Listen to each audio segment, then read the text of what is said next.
Seigneur, nous voulons te dire merci pour le privilège que tu nous accordes de parler de toi et de ton royaume. Saint-Esprit, te recommandons la parole.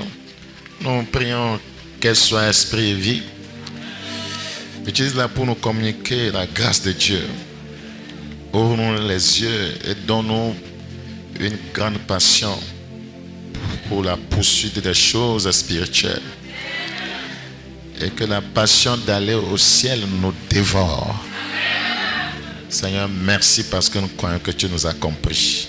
Au nom de Jésus, nous avons prié. La citoyenneté céleste. La citoyenneté céleste. La citoyenneté céleste. Un citoyen est un membre d'un État. La citoyenneté, c'est la qualité de citoyen. Et nous savons tous qu'un citoyen a des droits et des devoirs. Donc, nous traitons du thème la citoyenneté céleste. Et je viens de vous expliquer ce que c'est qu'un citoyen. Je le reprends, un citoyen est un membre d'un État. La citoyenneté, c'est la qualité de citoyen. Et tout citoyen a des droits et des devoirs. Dans Hébreux chapitre 11, nous considérons le verset 10. Hébreux chapitre 11, le verset 10. Hébreux chapitre 11, le verset 10. Il est écrit: car il attendait la cité qui a de solides fondements, celle dont Dieu est l'architecte et le constructeur. Car il attendait la cité qui a de solides fondements, celle dont Dieu est l'architecte et le constructeur. Sont appelés enfants de Dieu ceux qui sont citoyens célestes. Sont appelés enfants de Dieu ceux qui sont citoyens célestes. Sont appelés Togolais ceux qui sont citoyens togolais ou bien citoyens du Togo. Alors, comment devient-on un citoyen togolais? Cela va nous permettre de savoir comment acquérir la citoyenneté céleste. Pour être un citoyen togolais, il faut naître au Togo et avoir comme père un Togolais. Il faut posséder une naissance togolaise, il faut posséder une nationalité togolaise. Il faut avoir une carte d'identité, voyez, togolaise. Alors, tous ces papiers authentiques et non falsifiés font de vous un Togolais et vous confèrent des droits et des devoirs. Alors, nous allons faire l'analogie sur le plan spirituel. Il faut naître, voyez, dans le royaume. Pour être citoyen céleste, il faut naître dans le royaume. Nous avons dit pour être citoyen du Togo, il faut naître où? Au Togo. Pour être citoyen céleste, il faut naître dans le royaume.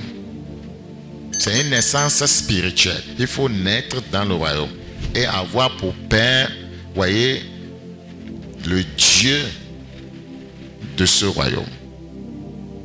Regardez dans Jean chapitre 3, Jean chapitre 3, nous considérons le verset 3. Jean 3, le verset 3. Jésus répondit: en vérité, je te le dis, si un homme ne naît de nouveau. Voyez, pourquoi le Seigneur parle ainsi? Il veut nous octroyer, il veut que nous puissions acquérir la citoyenneté céleste. Être dans un pays et ne pas avoir des papiers, c'est dangereux.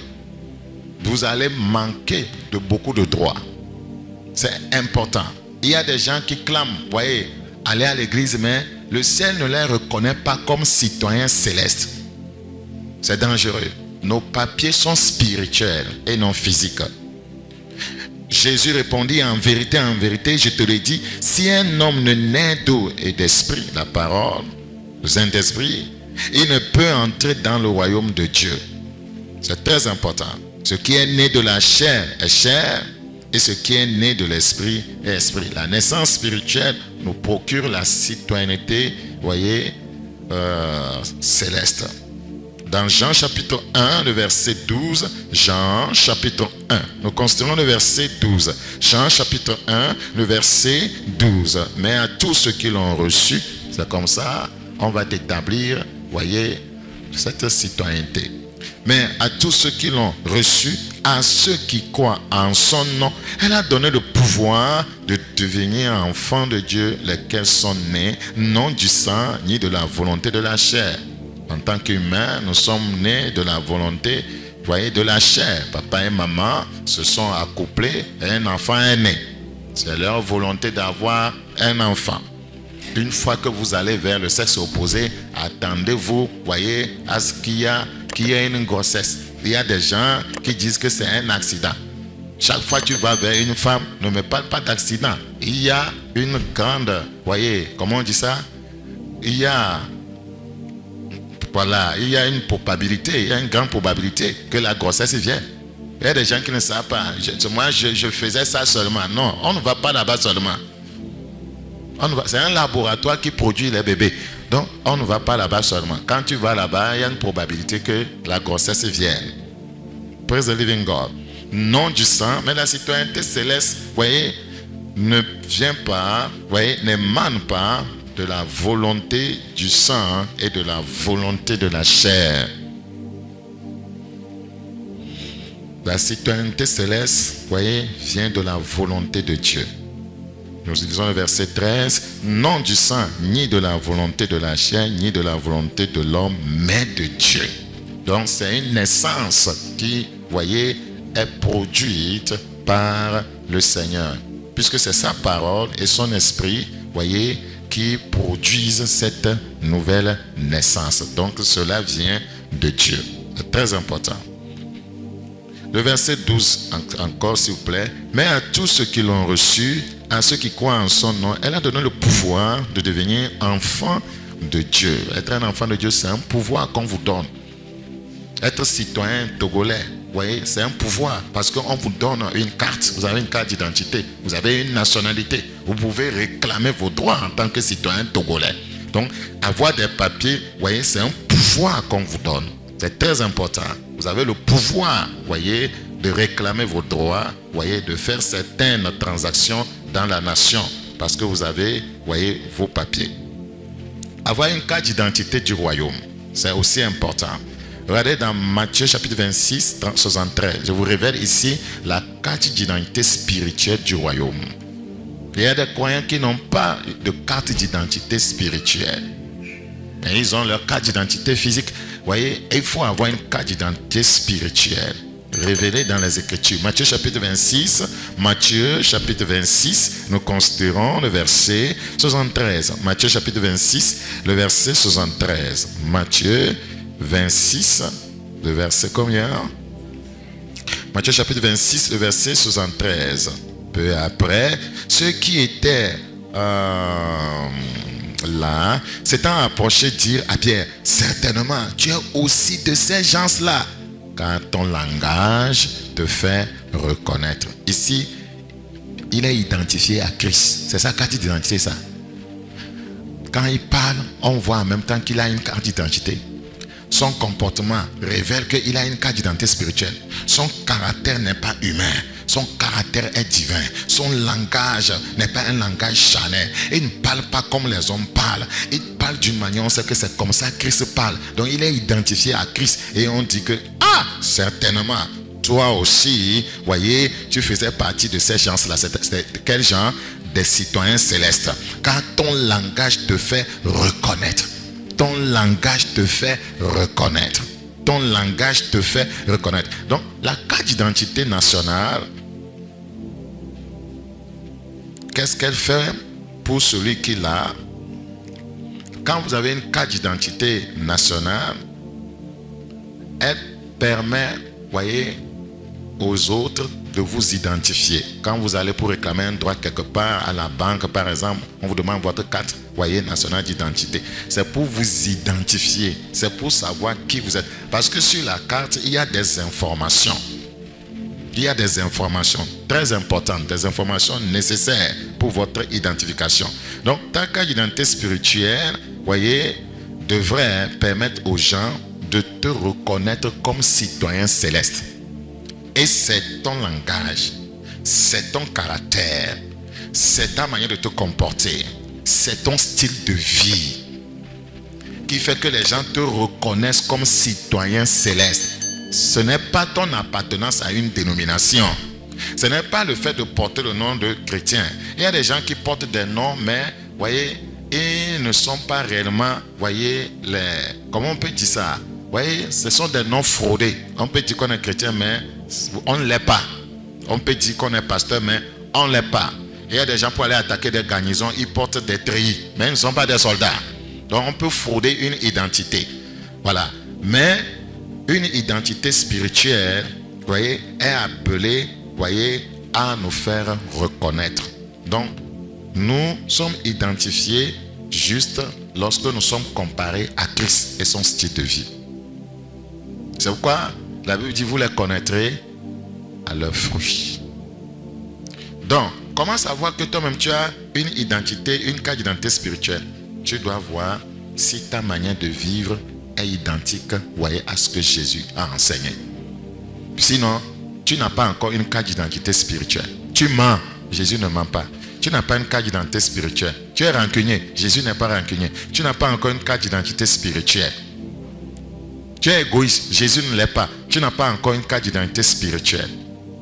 Tu es orgueilleux, Jésus ne l'est pas. Tu n'as pas encore une carte d'identité spirituelle. Parce qu'on ne peut pas t'identifier à lui. On ne peut pas t'identifier à lui. Donc, c'est important de posséder, la citoyenneté céleste. Ton langage te fait reconnaître. Je disais, ta carte d'identité spirituelle devrait permettre aux gens de te reconnaître comme un citoyen céleste. Sur la carte d'identité, vous avez taille, vous avez groupe sanguin, vous avez des signes particuliers. Le croyant, a une certaine taille spirituelle. Ceux qui vivent dans le péché, sont des gens courts, spirituellement parlant. Vous devez avoir le même ADN que Christ Jésus. Il y a des signes particuliers qui nous font reconnaître en tant qu'enfants de Dieu. Le premier signe, c'est l'amour. Galates chapitre 5, 22. Et les autres signes continuent. La joie, la paix, etc. Ce sont nos signes particuliers. Nous ne manifestons jamais la haine. Nous ne sommes pas orgueilleux, nous sommes patients. Nous sommes justes, nous sommes fidèles. Nous manifestons la bonté. Voilà nos signes particuliers. Le premier signe particulier, ce n'est pas la puissance. La puissance, il fait partie. Mais c'est l'amour. Sans amour, il n'y a pas de puissance. Vous savez, les Togolais ont des lois qui les gouvernent. Il y a une constitution togolaise. C'est ainsi que lorsque vous devenez citoyen céleste, vous devez être, sur le plan spirituel, gouverné par la constitution céleste. Vous devez être gouverné par la constitution céleste. Les citoyens togolais ont une constitution qui les régit. Un citoyen céleste a une constitution. C'est la constitution céleste. Et les écritures que le Seigneur nous a données, c'est notre constitution. C'est ça qui régit notre vie.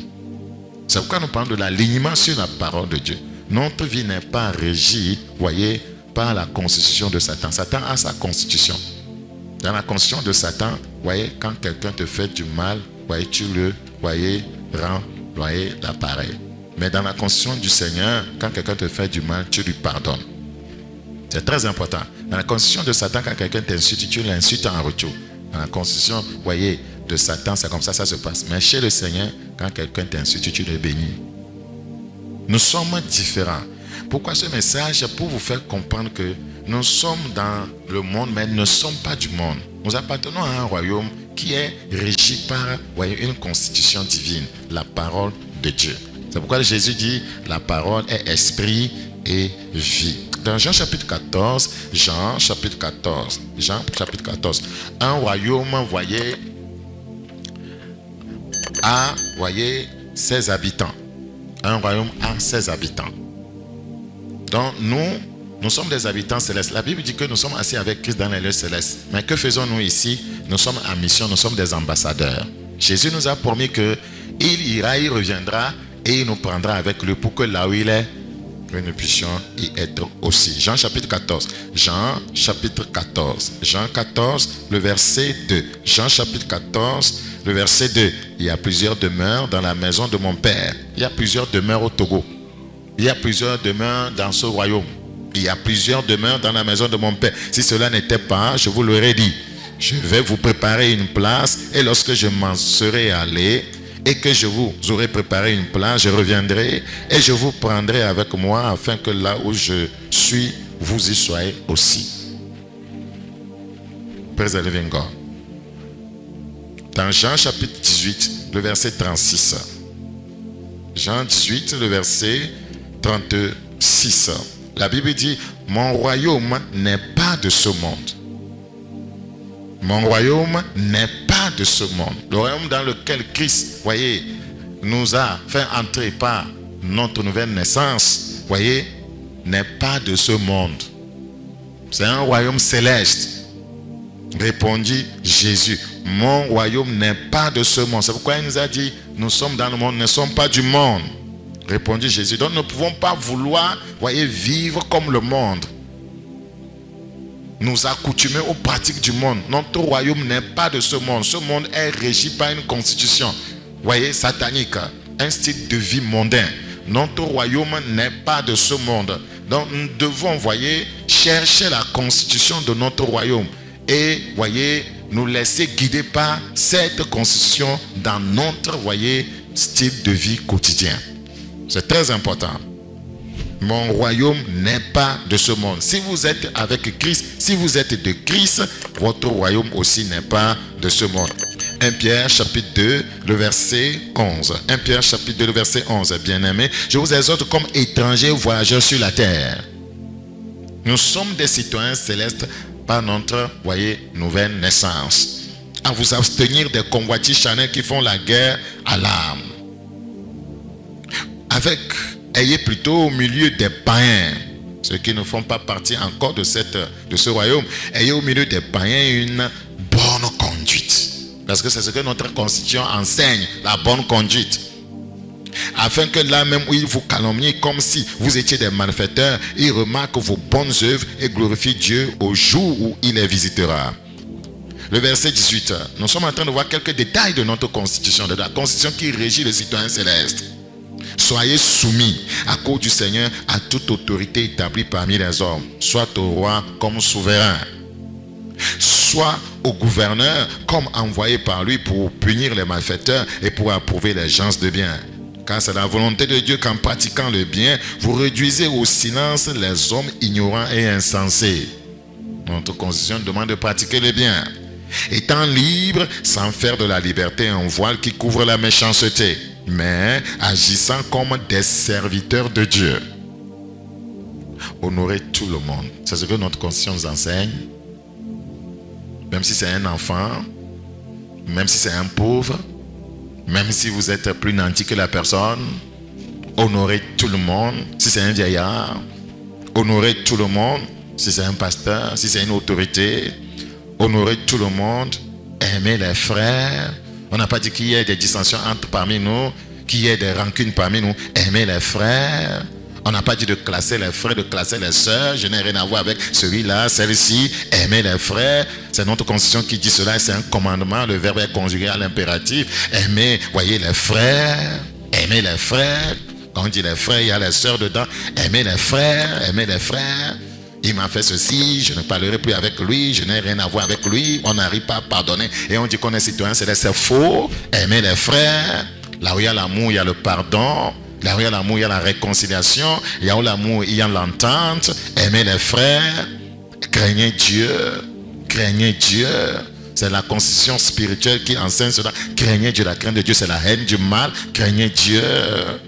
Honorez le roi, honorez le roi. honorez les chefs de l'État, honorez, voyez, le roi. Serviteurs, soyez soumis en toute crainte à vos maîtres, non seulement à ceux qui sont bons et doux, mais aussi à ceux qui sont d'un caractère difficile. Car c'est une grâce que de supporter des afflictions par motif de conscience envers Dieu quand on souffre injustement. En effet, quelle gloire y a-t-il à supporter de mauvais traitements pour avoir commis des fautes? On nous demande de ne pas commettre des fautes. Mais si vous supportez la souffrance lorsque vous faites ce qui est bien, c'est une grâce devant Dieu. Et c'est à cela que vous avez été appelés. Parce que Christ aussi a souffert pour vous, vous laissant un exemple afin que vous suiviez ses traces. Il est le roi de ce royaume et nous a laissé des traces. Nous sommes appelés à suivre ses traces. Les traces de Christ, c'est la constitution spirituelle. Lui qui n'a point commis de péché, voilà ce que notre constitution nous demande de faire. Et dans la bouche duquel il ne s'est point trouvé de fraude, voilà ce que la constitution spirituelle nous demande de faire. Lui qui injuré ne rendait point d'injure, voilà ce que la constitution nous demande de faire. Maltraité ne faisait point de menace, voilà ce que, voyez, cette constitution nous demande de faire. Mais s'en remettait à celui qui juge justement. Lui qui a porté lui-même nos péchés en son corps sur le bois, afin que mort au péché nous vivions pour la justice. Nous sommes appelés à vivre dans la justice. Si nous sommes réellement crucifiés, ensevelis et ressuscités avec Christ, si nous sommes morts au péché, nous sommes appelés à vivre dans la justice. Et pour ne pas enfreindre une telle constitution, ou bien pour ne pas tout simplement enfreindre une constitution, il faut la connaître. Comment est-ce que, voyez, on peut respecter une constitution si on ne la connaît pas? Ça devient difficile. Il faut connaître les clauses de la constitution avant d'être à même de respecter la constitution. Si vous ne lisez pas votre Bible, si vous ne sondez pas les Écritures, si vous ne méditez pas les Écritures, comment est-ce que vous allez connaître cette constitution? Si vous allez vers les Écritures pour faire 2 minutes, voyez 4-5 minutes pour lire la Bible, comment est-ce que vous allez maîtriser cette constitution? Et il faut des fois prendre, voyez, du temps pour lire la Bible. Il faut des fois prendre des heures pour lire la Bible. C'est important pour étudier, voyez, la constitution qui doit régir votre vie. Lorsque votre vie est régie par la constitution divine, votre destinée, voyez, réussira. C'est la vérité. C'est très important. Donc, si vous ne connaissez pas vos droits et vos devoirs dans un pays, vous êtes tout simplement un mauvais citoyen. Je reprends. Si vous ne connaissez pas vos droits et vos devoirs dans un pays, vous serez un mauvais citoyen. C'est pourquoi nous-mêmes, voyez, nous devons chercher même la constitution du pays. Hein? Ça se vend, non? Ça se vend. Et savoir quels sont nos droits et nos devoirs dans la nation. Les gens vont en prison parce qu'ils ne connaissent pas leurs droits et devoirs dans la nation, dans leur pays. Et ils vont facilement en prison, on les triche. Voilà. Donc, si nous sommes certains que nous sommes des citoyens célestes en passant sur cette terre, que devons-nous alors faire? Je vais aborder des choses importantes maintenant. Je reprends. Si nous sommes certains que nous sommes des citoyens célestes en passage sur cette terre, que devons-nous faire? Nous considérons 3 points, voyez, dans ce message intitulé La citoyenneté céleste. Premier point, la passion et la poursuite de la cité céleste. La passion et la poursuite de la cité céleste. La passion et la poursuite de la cité céleste. La passion et la poursuite de la cité céleste. Personne ne peut être réellement citoyen d'un pays et voyager ailleurs et oublier sa nation. Je n'ai jamais vu ça. Quiconque est réellement citoyen d'un pays et par des circonstances de la vie se retrouvait ailleurs, autre que son pays, il a ce qu'on appelle souvent quoi? La nostalgie du pays. Nous sommes des citoyens célestes envoyés ici comme ambassadeurs. Nous connaissons notre maison, notre demeure, c'est le ciel. Le ciel devrait nous manquer cruellement chaque jour que Dieu fait. C'est un signe que vous êtes réellement citoyen céleste. Il y a des chrétiens qui ne savent même pas qu'ils ont un ciel. Ils ne savent même pas qu'ils sont de passage ici. Ils ne se préparent pas, voyez, pour retourner d'où ils viennent. Ils n'ont pas des ambitions pour retourner dans leur pays. Nous sommes des citoyens célestes. Beaucoup ont oublié carrément que la parole de Dieu parle du ciel. Beaucoup ont oublié cela. Ne pensons qu'aux choses de la terre. Dans Psaume chapitre 27, le verset 4, Psaume chapitre 27, le verset 4, combien ont la nostalgie, voyez, du ciel. Chaque jour que Dieu fait, combien ont cette nostalgie. Ah, quand est-ce que je vais me retrouver au ciel? Seigneur, quand est-ce que tu viendras nous amener à la maison? Beaucoup même prient Dieu qui ne viennent pas maintenant. C'est la vérité. Regardez dans Psaume 27, Psaume chapitre 27. Parce que c'est comme s'ils jouissent de leur présence ici sur terre. Cette terre où l'ennemi, voyez pas les convoitises de la chair nous fait la guerre. Il y a des gens qui sont à l'aise ici. Il y a des gens qui se plaisent, voyez, ici dans les choses de la terre. Des fois, moi je regrette mon existence ici. C'est la vérité. Je ne sais pas qu'est-ce qu'il y a ici. Et puis les gens sont tellement attachés, voyez, aux choses de la terre. Regardez les guerres que nous voyons dans les pays. C'est à cause du quoi? Le pouvoir. Le pouvoir sur la terre. Le pouvoir de contrôler les richesses. Les gens sont prêts à tuer. Les gens sont prêts à, voyez, à faire du mal aux autres pour avoir les choses ici. Cette terre qui sera bientôt détruite là. Les gens s'y accrochent désespérément. Les gens s'y accrochent. Ces maisons-là qui seront, voyez, ces maisons que nous construisons à coups de millions, ces maisons-là bientôt seront comment? Complètement détruites. À coups de millions. Il faut penser à votre retour au pays.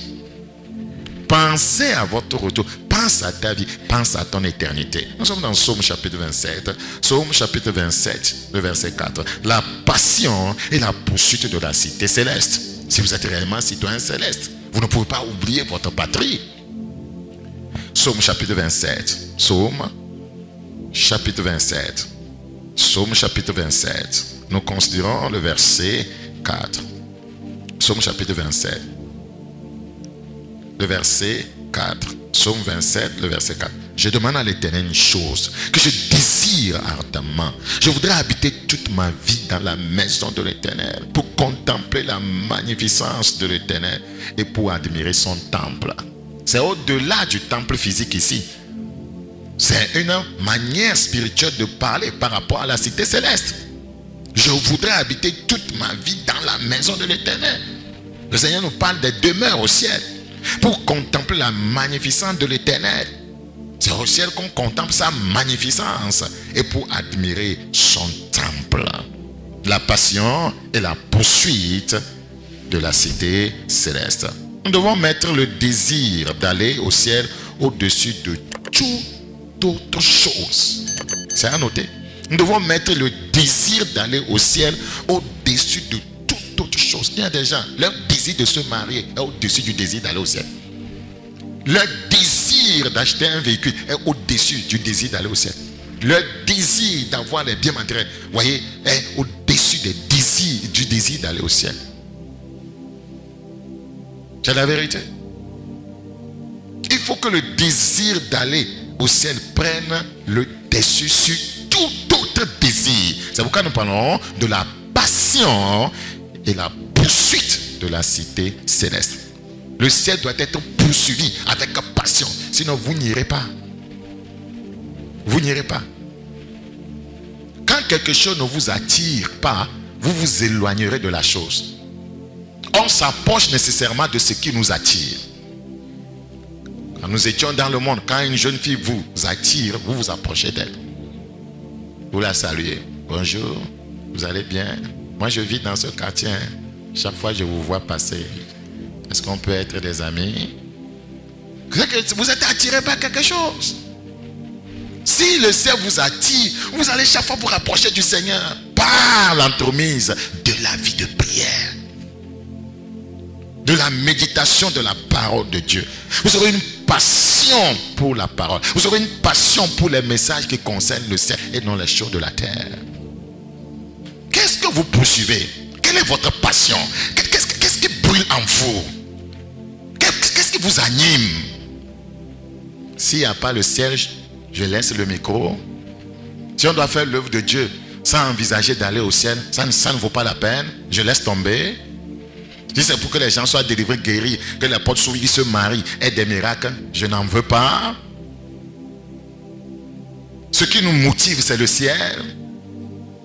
Ce qui nous motive, si on fait les délivrances, c'est à cause du ciel. C'est que la vie de la personne soit transformée, que les démons quittent sa vie pour qu'elle puisse être libre pour se préparer pour aller au ciel. Si nous prions pour des provisions alimentaires, matérielles, c'est pour que la personne soit à l'aise, voyez, pour pouvoir poursuivre le ciel. C'est l'objectif, c'est le but. Ce n'est pas pour posséder des choses en orgueil. Je me suis marié et toi, j'ai telle maison et toi, as-tu vu mon véhicule? Non, ce n'est pas l'objectif. Ce n'est pas l'objectif. Si nous faisons des mystères pour que les gens sont loin, c'est pour vaincre les tentations, vaincre les démons pour aller au ciel. Ce n'est pas pour dire que je suis plus puissant que toi, je suis plus loin que toi. Non. La poursuite et la passion. La passion et la poursuite de la cité céleste. C'est ça qui doit nous animer. C'est ça qui doit nous animer. C'est tellement important. Les gens n'ont pas la passion pour le ciel. Quand nous annonçons un temps d'enseignement, ils ne sont pas là. Quand ce sont des temps de prière, ils remplissent ici. Quand on doit prier pour que les portes s'ouvrent, que les sorciers cèdent, ils sont là. Vous devez changer de mentalité. Que poursuivez-vous? Nous devons mettre le désir d'aller au ciel au-dessus de toutes choses. C'est ça qui fait que quand le péché vient, tu viens. Quand la tentation vient, tu viens. Quand la séduction vient, tu viens. La Bible dit, dans Romains chapitre 12, Romains chapitre 12, le verset 2, Romains chapitre 12, le verset 2, Romains 12, le verset 2, ne vous conformez pas au siècle présent, que poursuivez-vous? Mais soyez transformés par le renouvellement de l'intelligence. Ne vous alignez pas sur, voyez, les styles de vie de ce monde. Les manières de vivre de ce monde, c'est pourquoi on parle du renouvellement de l'intelligence, de la pensée, afin que vous discerniez quelle est la volonté de Dieu, ce qui est bon, agréable et parfait. 1 Corinthiens 15, le verset 19, 1 Corinthiens chapitre 15, nous considérons le verset 19, 1 Corinthiens 15, le verset 19. Si c'est dans cette vie seulement que nous espérons en Christ, si c'est sur cette terre seulement que nous espérons en Christ, n'avez-vous pas lu dans Colossiens chapitre 1, 27, Christ en nous, l'espérance de la gloire. Nous espérons une gloire, la félicité éternelle, le ciel. Si c'est dans cette vie seulement que nous espérons en Christ, Christ va me bénir, Christ va me lever. Moi aussi je vais avoir, si les gens feront, quand je vais avoir mon terrain, quand je vais me marier là, quand j'aurai mon enfant là, quand mon commerce va s'élargir là, quand j'irai à Tokyo, Lomé, les gens feront. Si c'est dans cette vie seulement que nous espérons en Christ, nous sommes les plus malheureux de tous les hommes. Nous sommes les plus malheureux de tous les hommes. Beaucoup de chrétiens sont en fait des malheureux sans le savoir. Le Seigneur était en train de faire des reproches à l'église de Laodicée, je crois, qui pensait être riche, qui pensait avoir tout, mais le Seigneur dit qu'elle est aveugle, nue, malheureuse. Dans Marc chapitre 8, le verset 36, Marc chapitre 8, le verset 36, Marc chapitre 8, le verset 36, et que sert-il à un homme de gagner tout le monde s'il ne peut pas gagner le ciel? Et que sert-il à une femme de gagner tout le monde si elle ne peut pas gagner le ciel? Si perd son âme, as-tu gagné déjà le ciel? As-tu un demi d'eau au ciel? Les gens ont des hectares sur la terre, mais ils n'ont pas un quart de l'eau au ciel. Ils n'ont pas un terrain au ciel. Dans Philippiens 1, le verset 21, Philippiens chapitre 1, le verset 21, savez-vous que tout ce que nous avons ici sera détruit, que c'est ce qui est dans l'au-delà qui demeurera? Philippiens chapitre 1, le verset 21. Philippiens chapitre 1, le verset 21. Car Christ est ma vie, l'argent n'est pas ma vie, car Christ est ma vie. Les maisons ne sont pas ma vie, car Christ est ma vie. Ma voiture n'est pas ma vie, car Christ est ma vie. Ma femme n'est pas ma vie, mon mari n'est pas ma vie, mes enfants ne sont pas ma vie, car Christ est ma vie. Mes biens matériels ne sont pas ma vie, mes habits ne sont pas ma vie, mes chaussures ne sont pas ma vie, car Christ est ma vie. Et la mort, mais un gain. Quand Christ est ta vie, la mort est un bénéfice. Quand Christ n'est pas ta vie, la mort est à redouter. Quand on meurt avec Christ, c'est un gain. Quand on meurt avec Christ, c'est un bénéfice. Quand on meurt sans Christ, on meurt après avoir gagné tout ce qu'on veut sur cette terre. Voyez, on n'a rien gagné en fait. On n'a rien gagné en fait. La Bible dit dans Philippiens 3, Philippiens chapitre 3, nous considérons le verset 7. Philippiens chapitre 3, le verset 7. Mais ces choses qui étaient pour moi des gains, qu'est-ce qui est un gain pour toi? Le mariage, c'est pour moi un gain. Ces choses qui étaient pour moi un gain, je les ai regardées comme une perte. Je les ai regardées comme une perte. Je les ai regardées comme une perte. Je les ai regardées comme une perte. Et il y a certaines choses qui nous perdent le temps. Je les ai regardées comme une perte à cause de Christ. Christ est la chose primordiale, la chose essentielle. Christ est la chose véritable. Et même je regarde toutes choses comme une perte, toutes choses comme une perte, toutes choses comme une perte, toutes choses comme une perte à cause de l'excellence de la connaissance de Jésus-Christ. Avoir la connaissance de Christ, c'est ça qui est important. L'excellence de la connaissance de Christ, mon Seigneur, pour lequel j'ai renoncé à tout. Tandis que certains renoncent à tout, d'autres courent après tout. Pour lequel j'ai renoncé à tout et je les regarde comme de la boue afin de gagner Christ. Si Christ était au centre dans votre foyer, il n'y aura pas de conflit. Il y a des conflits à cause des choses matérielles. Il y a des conflits parce qu'il ne t'a pas ouvert une boutique. Il y a des conflits parce qu'il ne t'a pas, voyez, acheté ci, acheté ça. Il ne t'a pas acheté tigan. Il ne t'a pas acheté un sac. Si Christ était au centre, il n'y aura pas de conflit. Quand Christ est au centre, il pourvoit à tous vos besoins. Quand vous êtes concentré sur les choses de la terre, vous avez des conflits dans la famille, dans le foyer. Il y a des conflits parce qu'on est concentré sur le sexe. Si on est concentré sur Christ, il n'y aura pas de conflit. Il n'y aura pas de conflit. C'est la vérité. Christ doit être au centre de notre vie. Christ doit être notre vie. Nous voyons les signes de la fin des temps. Nous voyons que Christ peut arriver à n'importe quel moment. Nous voyons que la trompette peut sonner à n'importe quel moment. Si vous suivez les informations, ne vous amusez pas avec votre éternité. Ne vous amusez pas avec votre éternité. Praise the living God. Je prie que le Seigneur donne une bonne compréhension. Et il dit, et même je regarde toutes choses comme une perte à cause de l'excellence de la connaissance de Jésus-Christ, mon Seigneur, pour lequel j'ai renoncé à tout. Et je les regarde comme de la boue. Regardez comment il regarde les choses de cette terre. La boue. La boue. C'est de la boue. C'est de la pourriture. C'est ce que j'ai pu, voyez, avoir l'audace de dire à la femme, voyez, d'un ancien premier ministre. C'est de la boue, les choses de la terre. C'est de la boue. Savez-vous que nous courons après la boue? Savez-vous que nous sommes en train de nous enorgueillir à cause de la boue? Voiture boue, maison de la boue, ta grande boutique la boue. Ça ne sert que pour un temps. C'est pourquoi notre cœur ne doit pas y accrocher comme si c'était la chose véritable. C'est ce que je suis en train de dire. C'est ce que je suis en train de dire. Ce message c'est pour tous, voyez, les croyants. Ne pensez pas que c'est vous qui êtes ici seulement. Je m'adresse à des multitudes de personnes. Il dit, je les regarde comme de la boue afin de gagner Christ. Pour gagner réellement Christ, il faut regarder les choses de la terre comme la boue. Sinon, vous ne le gagnerez jamais. Je reprends. Pour gagner Christ, il faut regarder les choses de cette terre comme de la boue. Sinon, vous ne le gagnerez jamais.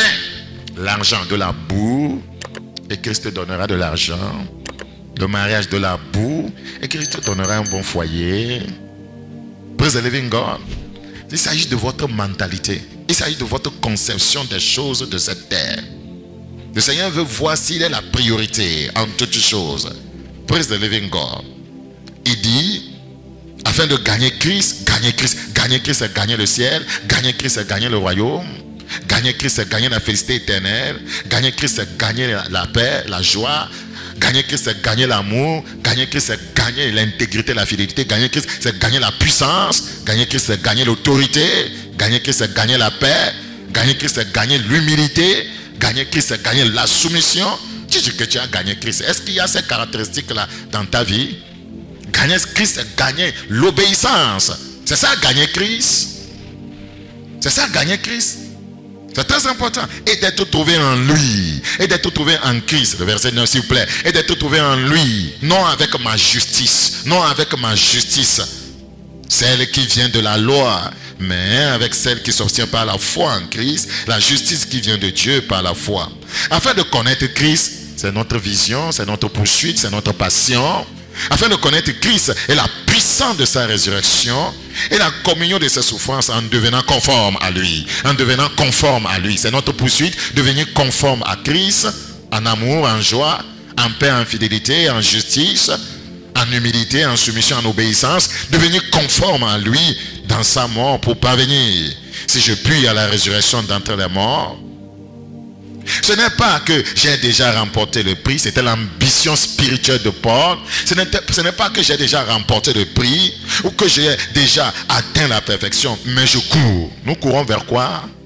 Vers quoi les croyants courent aujourd'hui? Je cours pour tâcher de le saisir, puisque moi aussi j'ai été saisi par Jésus-Christ. J'ai été saisi par Jésus-Christ. J'ai été saisi par Jésus-Christ. Saisi par Jésus-Christ. Il y a des gens qui pensent qu'ils peuvent atteindre Christ. La mode de terre, c'est de la terre. Les gens veulent adorer la mode de terre pour atteindre Dieu. Non, on ne peut pas utiliser quelque chose de charnel pour atteindre Dieu. Les gens vont devant la mer qui veulent atteindre Dieu. Non, c'est quelque chose de naturel que Dieu a créé. Tu ne peux pas utiliser le naturel pour atteindre Dieu.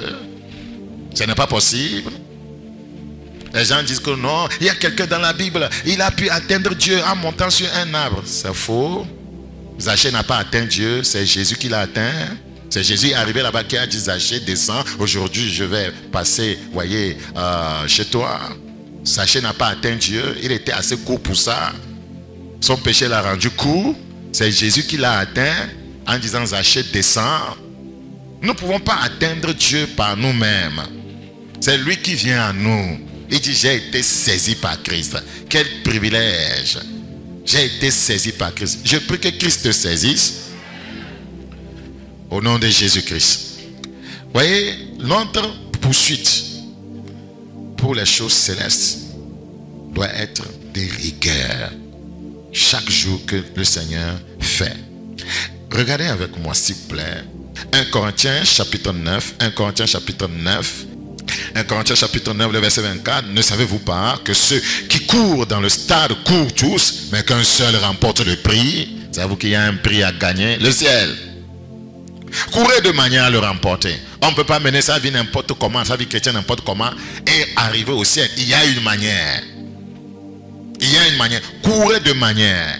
Il n'y a pas de soldat qui s'embarrasse des affaires de cette vie s'il veut plaire à celui qui l'a enrôlé, à son maître. Courez de manière, courez de manière à le remporter. Pour remporter le prix, voyez, céleste, le prix, voyez, de la félicité céleste, le prix de la vie éternelle. Il y a une manière de mener sa vie chrétienne. Il y a une manière de fonctionner. C'est très important. Il dit, courez de manière. Tous ceux qui combattent s'imposent toute espèce d'abstinence. On ne peut pas aller au ciel sans abstinence. Nous abstenir des choses que le royaume condamne.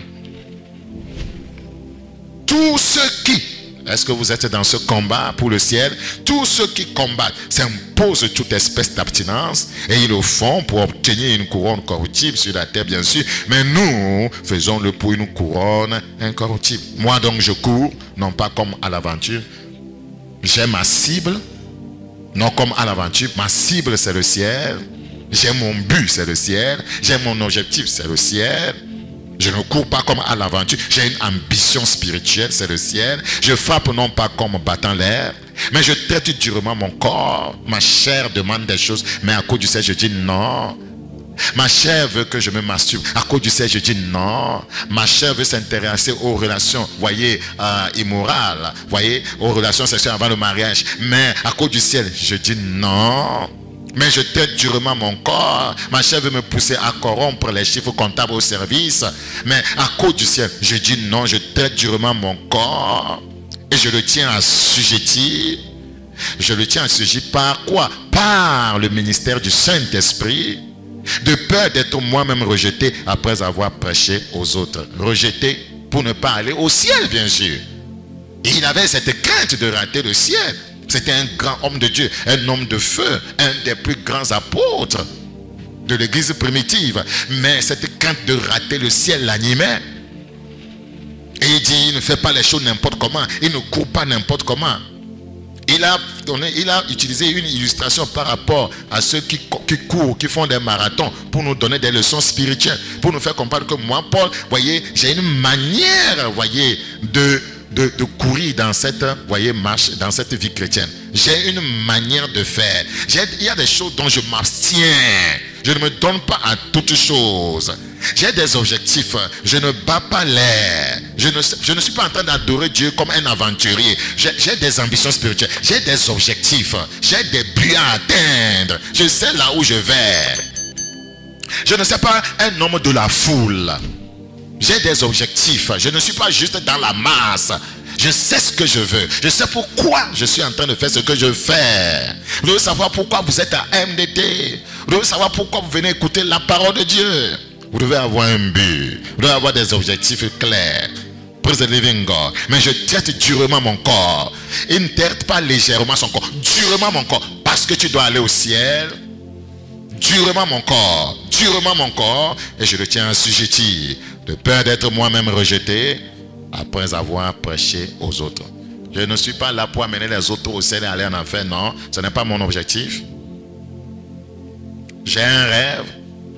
J'attends à 3 surprises au ciel plutôt. Ceux que je n'ai jamais pensé voir au ciel, je les verrai. Ceux que je m'attendais à voir, je ne les verrai pas. Et la dernière surprise me voit moi-même là-bas. Les 3 surprises qui m'attendent au ciel. Ceux que je pensais voir au ciel, je ne les verrai pas. Ce que je ne pensais pas voir, je les verrai. Et la 3e surprise, c'est me voir moi-même là-bas. Praise the living God. C'est me voir moi-même là-bas. Je prie Dieu qui nous accorde la grâce de ne pas rater le ciel. C'est un amen sans foi. Quand si je disais, je prie Dieu de t'ouvrir les portes, l'amen allait être différent. Je prie Dieu qu'avant la fin de cette année, tu te maries. L'amen allait être différent. Je prie Dieu que dans 2 semaines, que tu aies une moto. L'amen allait être différent. Je prie Dieu que le lundi prochain, quelqu'un te donne 50 000. L'amen allait être différent. Mais quand je dis, je prie Dieu que je puisse te voir au ciel, l'amen doit être comment? L'amen doit être comment? Je dis, l'amen doit être comment? Dans Hébreux chapitre 13. Hébreux chapitre 13. Hébreux chapitre 13. Hébreux chapitre 13, le verset 14. Hébreux chapitre 13, le verset 14. Hébreux chapitre 13, le verset 14. La Bible dit, car nous n'avons point ici-bas de cité permanente. Est-ce que vous avez lu ça? Car nous n'avons pas ici-bas de cité permanente. Ceci fait référence à cette terre sur laquelle nous vivons. Ce n'est pas notre cité permanente. Ce n'est pas notre demeure permanente. Mais nous cherchons celle qui est à venir. Alléluia. Nous cherchons celle qui est à venir. C'est pourquoi nous parlons de la passion et la poursuite de la cité céleste. Nous cherchons celle qui est à venir. Nous cherchons. Ça se cherche. Le ciel se cherche. Vous voulez aller au ciel? Vous devez chercher cela. Et renoncer à toute forme de péché, de tentation, de séduction du diable. Dans Philippiens chapitre 3, Philippiens chapitre 3, nous considérons le verset 18. Philippiens chapitre 3, le verset 18. Philippiens chapitre 3, le verset 18. La Bible dit, quand il y en a plusieurs qui marchent en ennemi de la croix de Christ, je vous en ai souvent parlé et j'en parle maintenant encore en pleurant. Quand Paul voyait que l'ambition des uns et des autres, ce n'était pas le ciel, il pleurait. Leur fin sera la perdition parce qu'ils savaient que quand quelqu'un n'a pas une ambition, quelqu'un n'a pas la passion, voyez, pour le ciel, sa finalité c'est la perdition. C'est pourquoi Paul pleurait. Ils ont pour Dieu leur ventre. Ceci se résume aux choses de la terre. Ils ont pour Dieu leur ventre. Aujourd'hui, c'est ce que le christianisme est devenu. Ils ont pour Dieu leur ventre. Ils mettent leur gloire dans ce qui fait leur honte. Ils ne pensent qu'aux choses de la terre. Ils ne pensent qu'aux choses de la terre. Ils ne pensent qu'aux choses de la terre. Je veux enlever ça dans votre mentalité. C'est le ciel qui doit prédominer. Les autres choses viennent après. Mais notre cité à nous. Que quelqu'un dise ma cité à moi.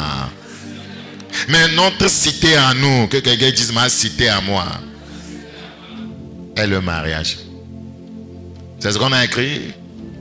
Ma cité à moi est une maison à étage. Ma cité à moi est Paris. Ma cité à moi est Washington. D'ici. Ma cité à moi est Hollande. Ma cité à moi est dans les cieux, est dans les cieux, est dans les cieux, est dans les cieux, est dans les cieux, est dans les cieux, est dans les cieux. Ça veut dire que ce n'est pas sur la terre, est dans les cieux, est dans les cieux.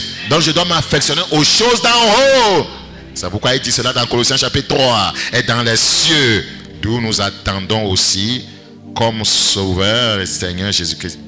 On attend, d'où nous attendons. On ne peut pas attendre Christ pour nous amener au ciel et nous mettre à faire des choses qui n'ont aucun lien avec, voyez, cette attente-là. Premier point, la passion et la poursuite de la cité céleste. Deuxième point.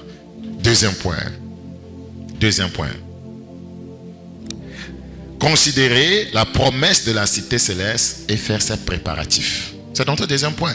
Considérer la promesse de la cité céleste et faire ses préparatifs. Nous a-t-il promis la cité céleste? Oui.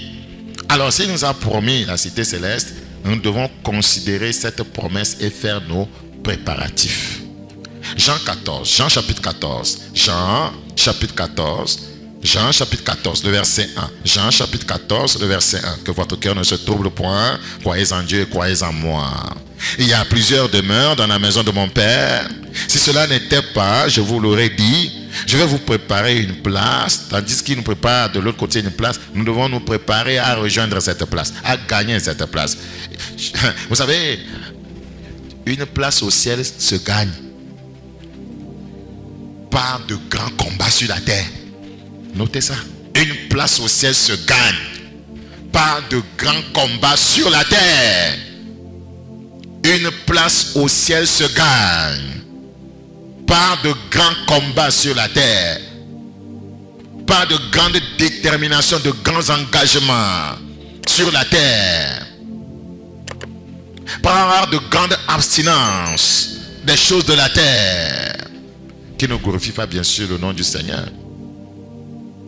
Et lorsque je m'en serai allé et que je vous aurai préparé une place, je reviendrai. Jésus dit quoi?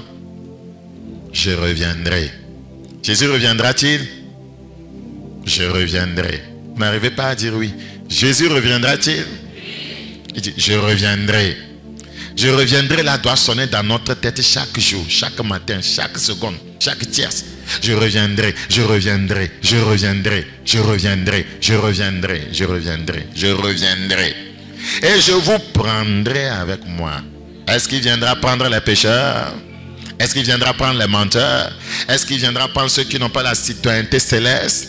Est-ce qu'il viendra prendre des gens qui n'ont pas la carte d'identité, voyez, spirituelle? Vous ne pouvez pas voyager à l'extérieur du pays sans avoir des papiers y afférents.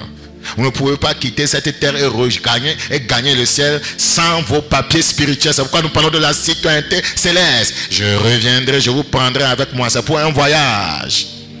C'est pour un voyage. C'est pourquoi quand la trompette sonnera, quand les saints morts en Christ ressusciteront premièrement, et que nous les saints vivants, nous serons appelés à être ensemble, enlevés avec eux, à la rencontre du Seigneur dans les airs. Nous devons présenter nos cartes d'identité spirituelle, nos passeports spirituels, et le plus grand passeport que chacun d'entre nous connaissons. Voyez, après le salut, c'est la sainteté. Rechercher la paix avec tous et la sanctification sans laquelle personne ne verra le Seigneur. Personne ne partira à ce rendez-vous dans les cieux. Et je vous prendrai avec moi. Je prie que ce jour, que personne ne rate de saisir la main de Dieu. Et je vous prendrai avec moi, afin que là où je suis, vous y soyez aussi. Parce que là où Jésus est, c'est là où il y a la paix. Là où Jésus est, c'est là où il y a la joie. C'est là où il y a le bonheur. Là où Jésus est, c'est là où il n'y a pas, voyez, des tourments.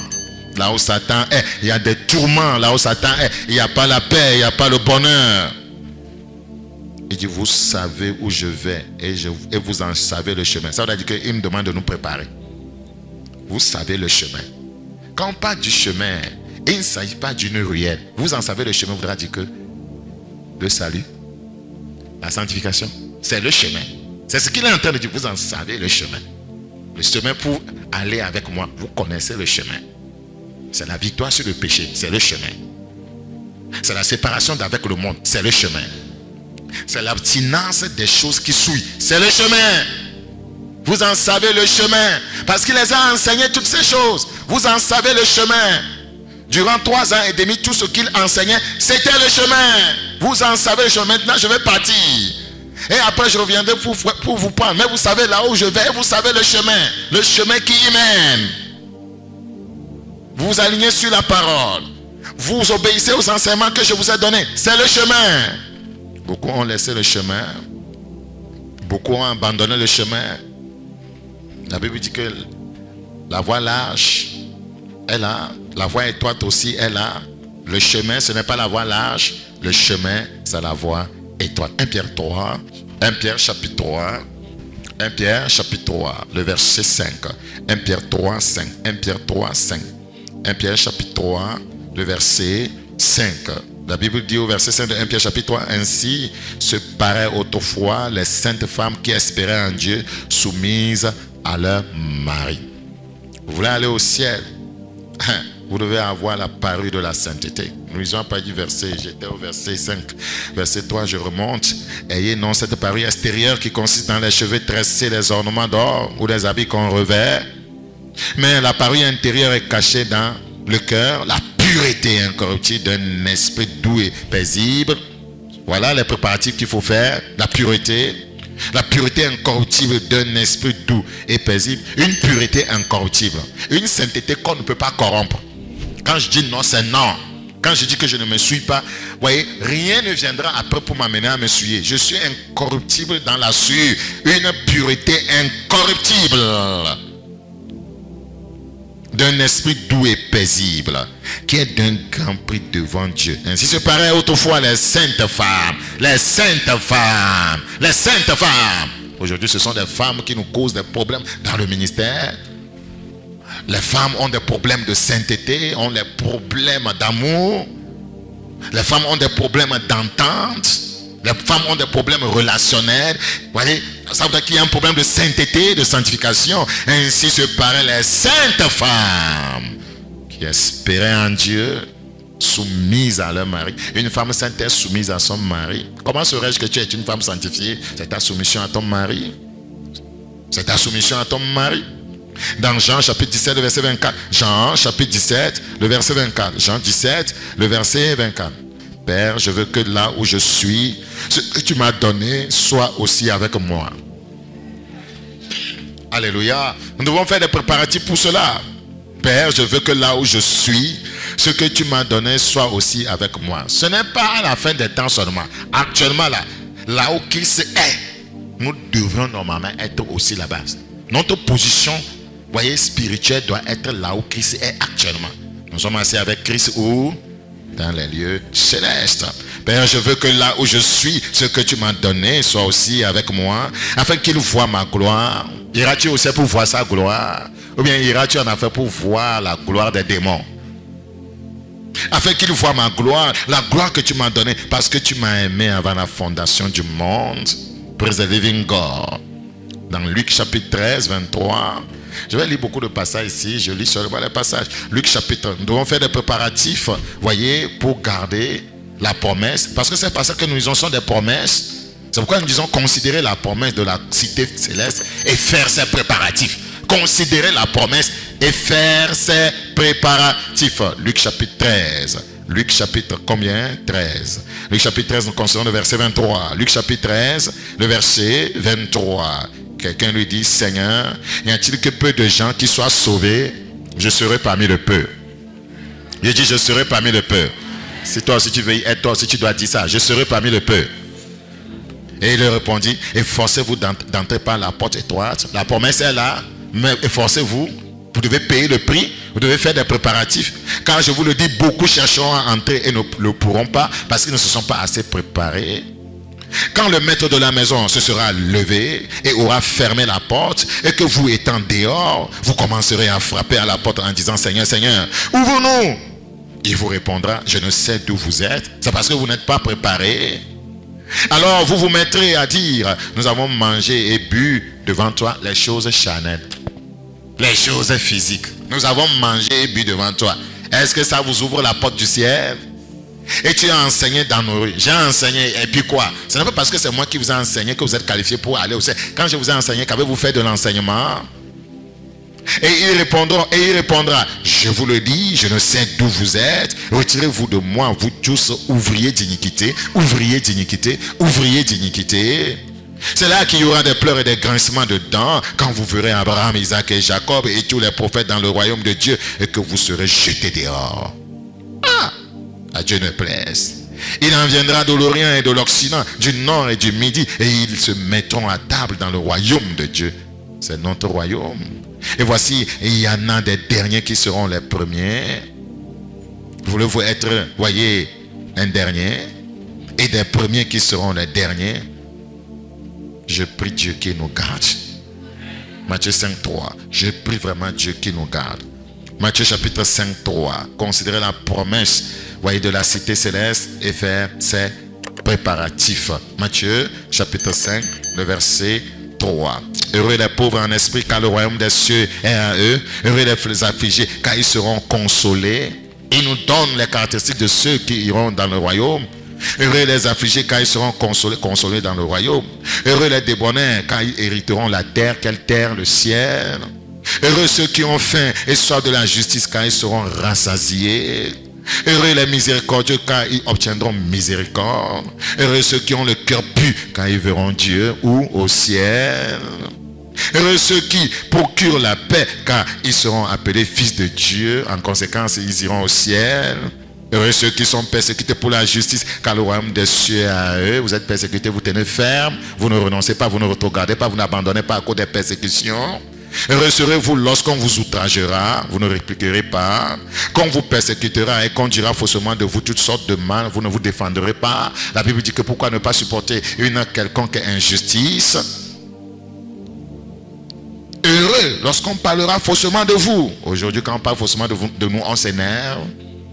On s'énerve, on rentre dans la guerre. On sans savoir que ce sont des pièges ennemis. On ne s'aligne pas sur la parole de Dieu. Le Seigneur dit que quand on parle faussement de toi, sois heureux. Quand on parle faussement de toi, sois heureux. Nous, on n'est pas heureux, on garde rancune. On garde rancune. Et on dit qu'on est citoyen céleste. Regardez, je vais le relire. Heureux serez-vous lorsqu'on vous outragera, qu'on vous persécutera et qu'on dira faussement de vous toutes sortes de mal. Le Seigneur est en train de dire, hein, ceci doit nous arriver à cause de lui. Regardez encore. Heureux serez-vous lorsqu'on vous outragera. On outragera un croyant véritable. 2. Qu'on vous persécutera. On persécutera un croyant véritable. Mais le Seigneur dit qu'il doit être heureux. Et qu'on dira faussement de vous toutes sortes de mal. Il dit qu'il doit être heureux.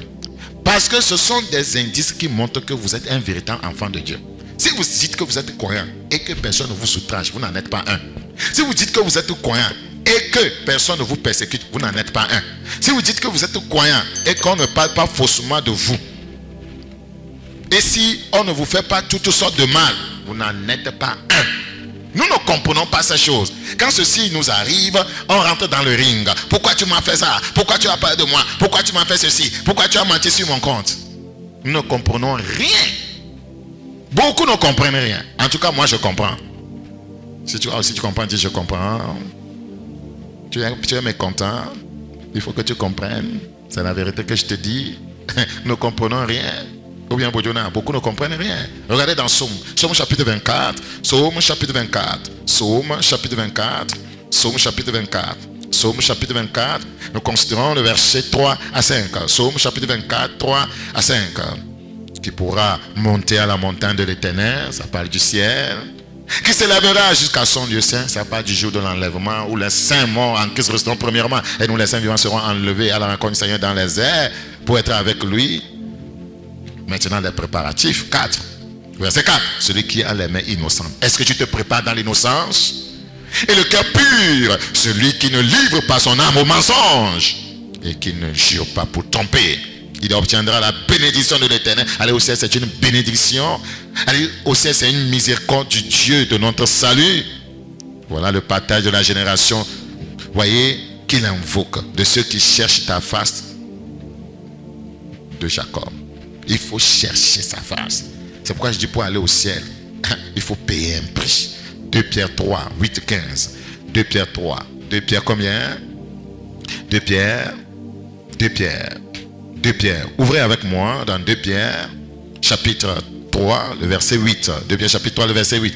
Nous sommes en train de considérer le deuxième point. Considérer la promesse de la cité céleste et faire ses préparatifs. Considérer la promesse de la cité céleste et faire ses préparatifs. Nous sommes dans 2 Pierre chapitre 3, le verset 8 à 15. Mais il est une chose, bien-aimés, que vous ne devez pas ignorer.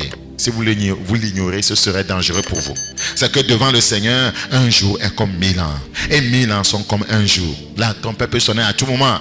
Le Seigneur ne tarde pas dans l'accomplissement de la promesse, comme quelques-uns le croient. Mais il use de patience envers nous, ne voulant qu'aucun périsse. Pourquoi il use de patience envers nous? Il veut qu'on se prépare. Mais voulant que tous arrivent à la repentance. Le jour du Seigneur viendra comme un voleur. En ce jour, les cieux passeront avec fracas, les éléments embrasés se dissoudront, et la terre avec les œuvres qu'elle renferme sera consumée. Avez-vous compris maintenant? Les œuvres qu'elle renferme, ses maisons, ses voitures, ses bâtiments. Pourquoi mettre notre cœur sur ces choses? Puisque donc toutes ces choses doivent se dissoudre. Ces choses vont se faire quoi? Puisque donc toutes ces choses doivent se dissoudre. Quelle ne doit pas être la sainteté de votre conduite et votre piété, les préparatifs. Tandis que vous attendez et hâtez l'avènement du jour de Dieu, vous vous préparez dans la sainteté, à cause duquel les cieux enflammés se dissoudront et les éléments embrasés se fondront. Mais nous attendons, selon sa promesse. Selon quoi? Selon quoi? Considérer la promesse de la cité céleste et faire ses préparatifs. Mais nous attendons. Mais nous attendons, selon sa promesse, de nouveaux cieux et une nouvelle terre où la justice habitera. C'est pourquoi nous avons chanté ce nouveau ciel. J'y rentrerai. Je ne veux pas perdre mon âme. Praise the living God. C'est pourquoi, bien-aimés, en entendant ces choses, appliquez-vous à être trouvés par lui sans tâche. Préparatif. Appliquez-vous. C'est du travail. C'est un prix à payer. On s'applique juste pour les choses de la terre. Appliquez-vous, appliquez-vous, appliquez-vous. Et c'est un commandement. Appliquez-vous à être trouvé par lui sans tâche et irrépréhensible dans la paix. Croyez que la patience de notre Seigneur est votre salut. Pourquoi? La patience du Seigneur nous amène à nous préparer, à chercher à être prêts. Comme notre bien-aimé frère Paul nous l'a aussi écrit selon la sagesse qui lui a été donnée. Hébreux 12, s'il vous plaît. Recherchez la paix avec tous et la sanctification, sans laquelle personne ne verra le Seigneur. Hébreux 12, 14. Recherchez la paix avec tous et la sanctification, sans laquelle personne ne verra le Seigneur. Personne n'ira au ciel. Cela voudra dire personne n'ira au ciel. Donc ça veut dire que les préparatifs doivent être faits. Recherchez la paix avec tous. Pas la sanctification seulement, la paix avec tous. La paix avec ton frère, la paix avec ta femme, la paix avec chaque membre de ta famille. Recherchez la paix avec tous. Et la sanctification sans laquelle personne ne verra le Seigneur. La paix avec ton grand frère.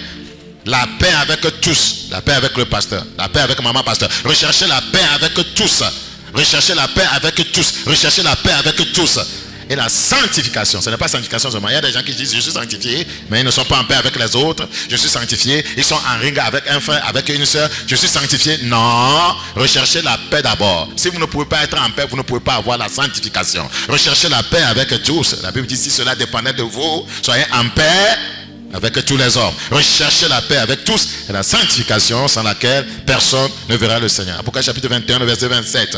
Apocalypse chapitre 21, le verset 27. Apocalypse chapitre 21, le verset 27. Il faut faire les préparatifs. Il n'entrera chez elle rien de souillé, ni personne qui se livre à l'abomination et au mensonge. Il n'entrera que ceux qui sont écrits dans le livre de vie de l'agneau. Il faut faire tout pour que votre nom y figure. Apocalypse chapitre 22, 11. Apocalypse chapitre 22, le verset 11. Apocalypse chapitre 22, nous considérons le verset 11. Que celui qui est injuste soit encore injuste. Que celui qui est souillé se souille encore. Et que le juste pratique encore la justice. Ce sont des préparatifs. Et que celui qui est saint se sanctifie encore. Ce sont des préparatifs.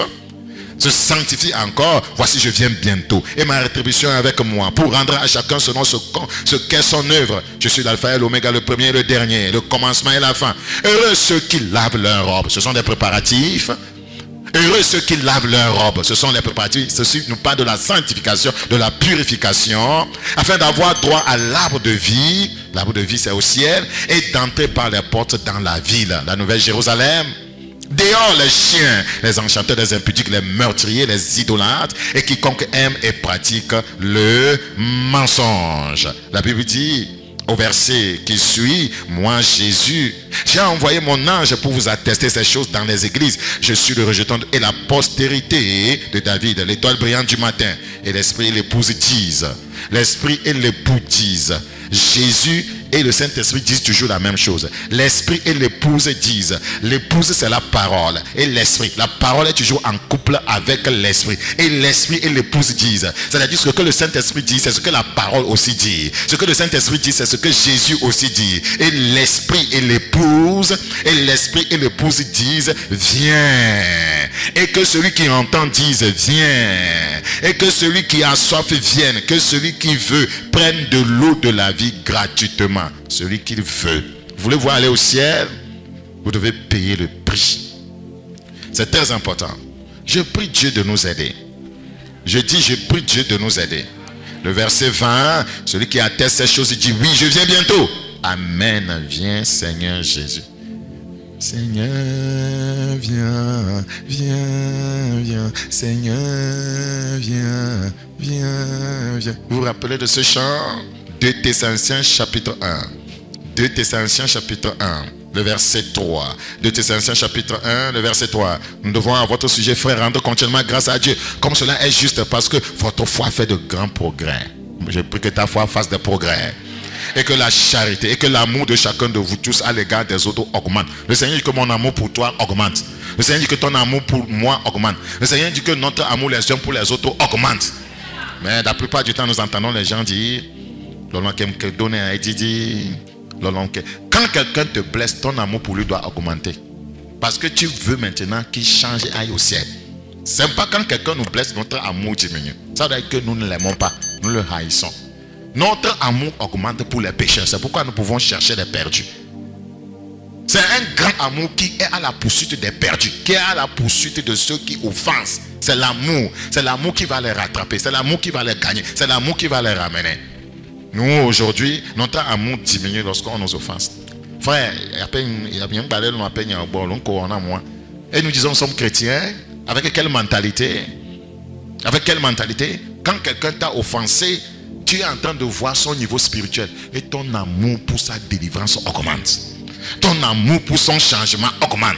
C'est ça qui nous motive dans l'œuvre. C'est pourquoi quand nous sommes frustrés, nous continuons. Quand nous sommes blessés, nous continuons. Quand les fidèles ne nous honorent pas, nous désobéissent, sont insoumis, nous continuons. Parce que nous voulons qu'ils changent. C'est ça. C'est l'amour qui fait l'œuvre. Quel passage. Quel passage. Et que la charité de chacun de vous tous à l'égard des autres augmente de plus en plus. Augmente de plus en plus. Que quelqu'un dit, Seigneur, augmente mon amour pour les autres. Tu n'arrives pas à le dire. Il y a des gens qui n'aiment que eux-mêmes. Ils n'aiment que eux-mêmes. C'est un mauvais chrétien. Aussi, nous glorifions nous. Alléluia. Aussi, nous glorifions nous. Regardez. De vous dans les églises. Aussi, nous glorifions nous de vous dans les églises de Dieu à cause de votre persévérance et de votre foi au milieu de toute persécution. Vous persévérez. et des tribulations que vous avez à supporter. Vous refusez de supporter les tribulations, les persécutions, vous risquez de rater le ciel.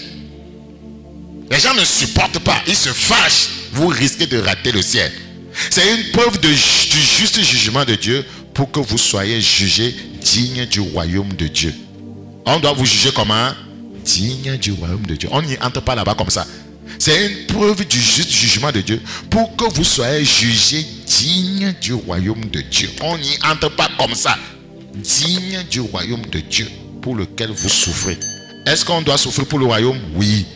Digne du royaume de Dieu pour lequel vous souffrez. Les gens ne veulent rien souffrir. Digne du royaume pour lequel vous souffrez. C'est pourquoi je dis souvent, on dit venez à Jésus, vous serez heureux. Venez à Jésus, vous aurez une femme. Venez à Jésus, vous aurez une maison. Venez à Jésus, vous aurez des voitures. Moi je dis venez à Jésus, vous souffrirez.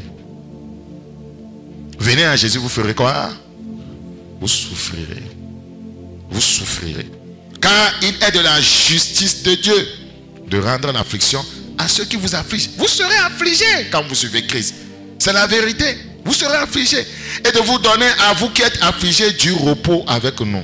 Mais le repos viendra lorsque le Seigneur Jésus apparaîtra du ciel avec les anges de sa puissance. Il nous donnera le repos. Au milieu d'une flamme de feu pour punir ceux qui ne connaissent pas Dieu. Connais-tu Dieu? Ceux qui ne connaissent pas Dieu seront punis un jour. Pour punir ceux qui ne connaissent pas Dieu et ceux qui n'obéissent pas à l'évangile de notre Seigneur Jésus-Christ.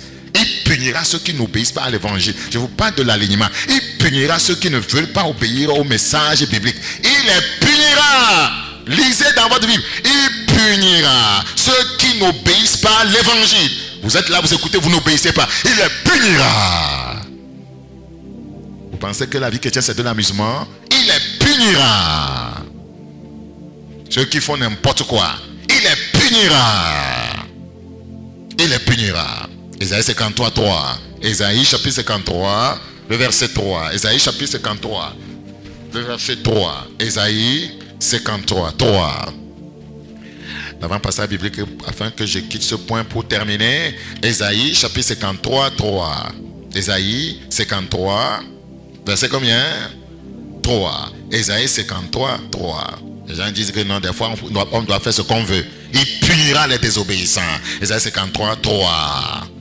Si je ne fais pas ce que je veux là, et je me mets sous ces règles de Dieu là, je ne peux pas atteindre mes objectifs. Tu insultes Dieu. C'est Dieu qui est un opposant dans ta vie maintenant. C'est Dieu maintenant que tu étiquettes d'opposant dans ta vie. Parce que ce que la parole de Dieu dit, voyez, ça ne t'aide pas. Ce que moi je veux faire, ça peut m'avantager, ça peut m'amener à aller plus loin que ce que Dieu dit. Donc Dieu est ton problème. Dieu est devenu le premier de tes, voyez, de tes problèmes ou de tes soucis. Mépriser et abandonner des hommes de douleur. Qui vous dit qu'en suivant Christ, il n'y aura pas de douleur des fois? Mépriser et abandonner des hommes. Qui vous dit qu'en suivant Christ, des fois, on ne va pas vous mépriser, vous abandonner. Pourquoi pleures-tu? Ne pleure pas. C'est normal. C'est normal. Ça fait partie de nos galons. Mépriser et abandonner des hommes de douleur et habitués à la souffrance. Habitués à la souffrance. Habitués à la souffrance. Habitués à la souffrance. Semblable à celui dont on détourne le visage. Nous l'avons dédaigné. Nous n'avons fait de lui aucun cas. Les gens nous dédaigneront et nous feront aussi de nous aucun cas. Ça ne doit pas nous amener à quitter l'église, à rétrograder. On me dédaigne. On ne fait de moi aucun cas. Christ est passé par là. Beaucoup ne veulent pas suivre le sentier de Christ. Ils pensent qu'ils sont intelligents. Christ est passé par là.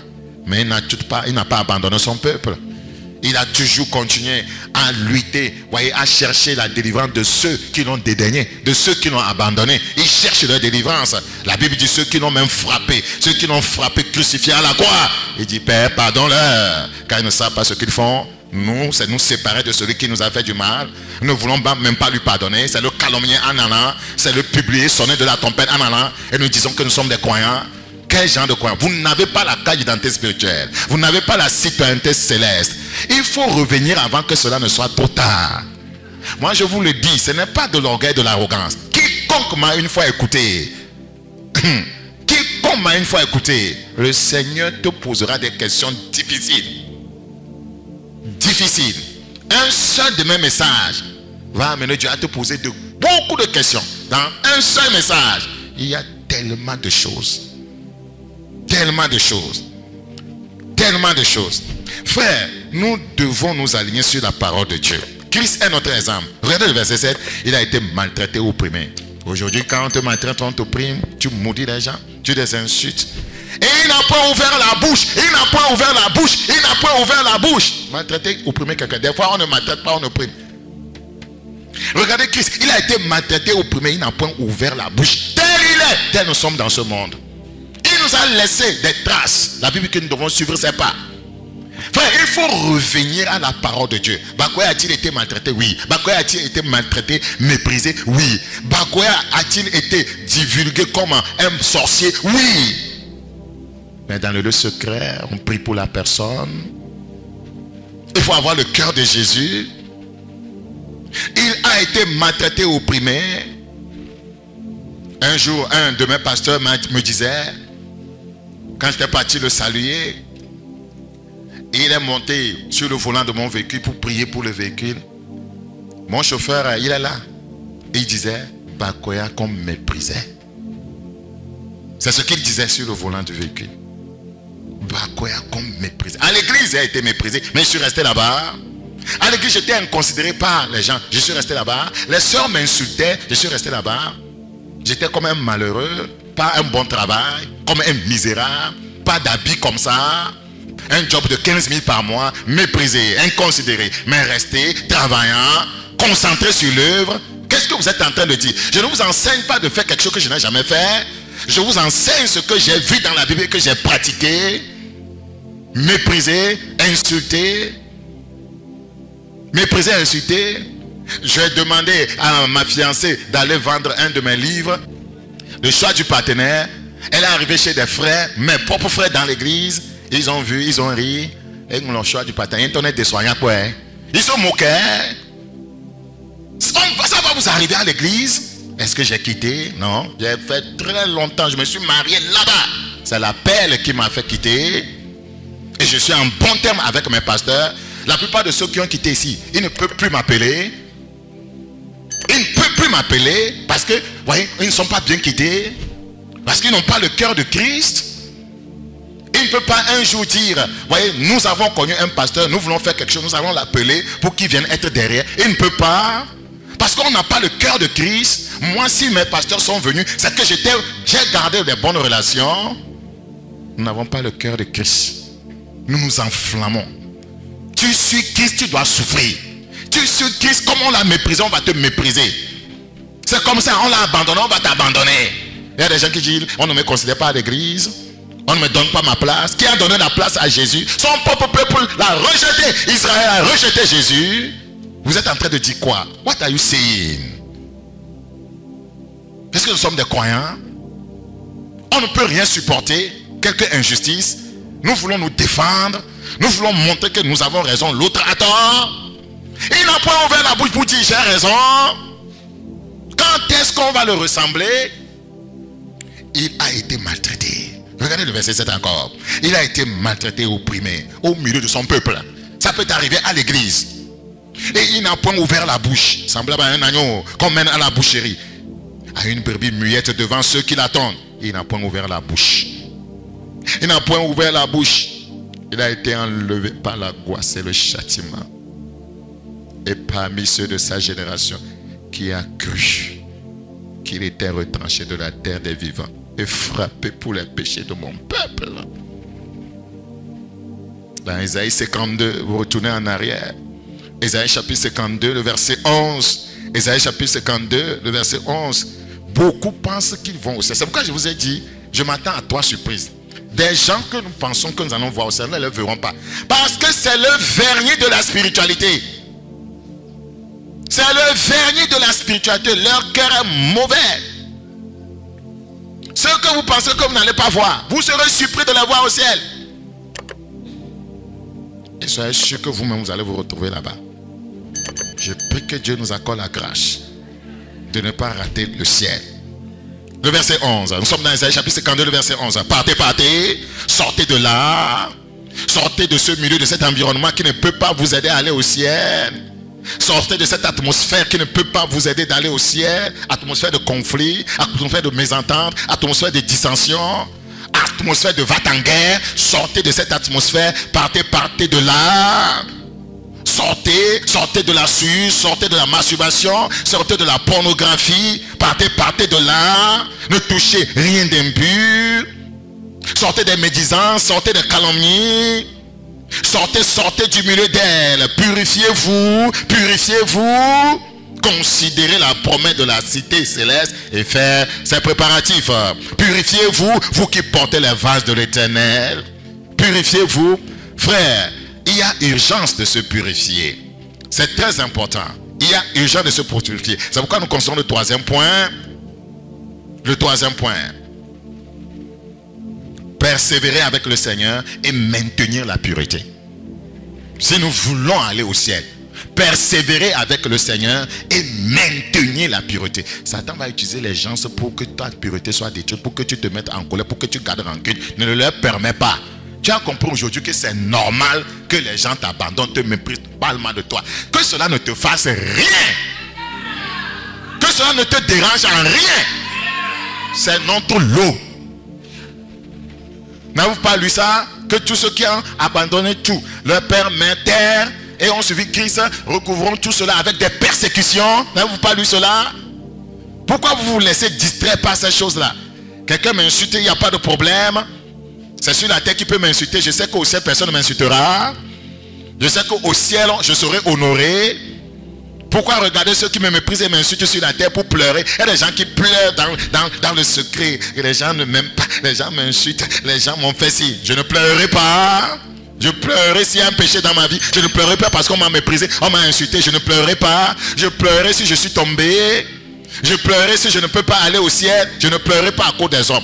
Je ne pleurerai pas à cause des hommes. Les bêtises des autres ne vont pas détruire mon bonheur. Écrivez ça. Les bêtises des autres ne doivent pas, ou bien ne va pas détruire mon bonheur. Les comportements des autres ne vont pas détruire mon bonheur. Ils n'ont qu'à faire ce qu'ils veulent à l'égard de moi. Moi, je sais que si je persévère avec le Seigneur, je serai heureux. Frère, ne pleure pas à cause de ce que ta femme te fait. L'autre a laissé la femme là qui ne voulait rien entendre. L'autre est parti. La femme est restée. Sodome et Gomorrhe. Elle a été consumée. Si votre mari ne veut pas avancer, avancez. Si votre femme ne veut pas avancer, avancez. Le salut est personnel. Je ne vais pas aller en enfer parce que j'aime ma femme. Jamais. Tu veux aller en enfer. C'est mon mari. Il est resté derrière. Je vais aller. Il est un pied dans le péché. Je vais le soutenir dans le péché. Je ne soutiendrai personne dans le péché. Je ne soutiendrai jamais ma femme dans le péché. Je ne soutiendrai aucun collaborateur dans le péché. Je ne soutiendrai aucun fidèle dans le péché. Je ne me soutiendrai pas moi-même dans le péché. Parce que la Bible dit, il a aimé la justice. Praise the living God. Frère, le temps est fini. Hein? Le temps est fini. La tempête peut sonner à n'importe quel moment. Comme chacun d'entre nous peut mourir à n'importe quel moment. Nous sommes en train de faire comme les chrétiens ne meurent pas. Quand un chrétien vient à mourir, nous sommes dans tous nos états. Comme si ce sont les sorciers seulement qui tuent les gens. Le Seigneur, quand ton temps arrive, il dit quoi? Viens à la maison. Les gens vont partir alors qu'ils ne sont pas prêts. Et Satan va les récupérer pour dire que non, la maison dont il s'agit, c'est l'enfer. À Dieu ne plaît, ce ne sera pas toi. Je dis, à Dieu ne plaît, ce ne sera pas toi. Je ne veux plus me laisser distraire. Je ne veux pas me laisser distraire. Ne m'amenez pas les problèmes de conflit. Il fait, pasteur, ce frère-là, ils ne s'entendent pas. Il y a ceci. Je vous renvoie. Je vous ai déjà enseigné la parole de Dieu. Je vous dirai que vous avez décidé d'être désobéissant. Ne m'amenez pas de tel cas. Ne m'amenez pas de tel cas. Si quelqu'un ne veut pas pratiquer la parole de Dieu, laissez-le là-bas. Tu sais, la Bible dit, on t'a fait connaître aux hommes ce que tu dois faire. Et ce que Dieu demande de toi, c'est quoi? Tu marches humblement devant ton Dieu. L'humilité va t'amener à obéir à la parole de Dieu. Praise the living God. L'humilité. Si tu es humble, tu vas obéir à la parole de Dieu. Les gens ne veulent pas qu'on soit leur gardien. Nous enseignons souvent, sois le gardien de ton frère. Les gens ne veulent pas qu'on veille sur eux. Laissez-les. Laissez-les. Ephraïm est attaché aux idoles. Laisse-le. Parce que tu es en conflit. Ephraïm sort de l'idolâtrie. Jusqu'à ce que Ephraïm va t'amener toi-même dans quoi? Dans l'idolâtrie. J'ai eu une vision. Je voulais faire sortir des gens de trou. Ils m'ont attrapé pour me faire tomber dans le trou. Nous sommes dans les temps de la fin. Vous savez, je vous l'ai déjà dit. Quelqu'un a dit simplement Qui vous dit que c'est par amour que Ève a donné le fruit, voyez, à Adam? Qui vous dit que c'est parce qu'elle l'aimait? Adam, j'ai eu un fruit, c'est doux. Viens partager avec moi, chéri Coco, mon amour. Après avoir mangé le fruit, elle savait qu'elle est perdue. Il faut amener l'homme à aller en enfer avec elle. Mais nous disons non.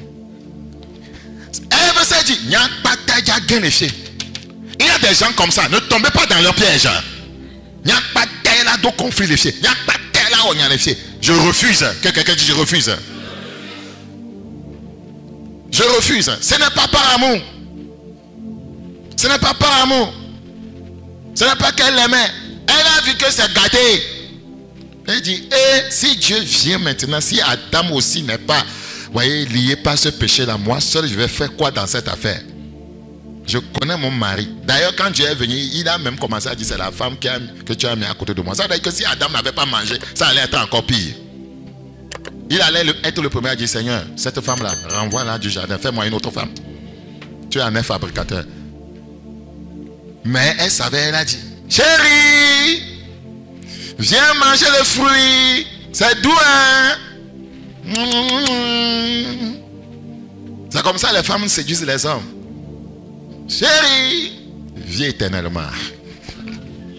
Et celui qui comprend, comprend. Praise the living God. Praise the living God. Alléluia, alléluia.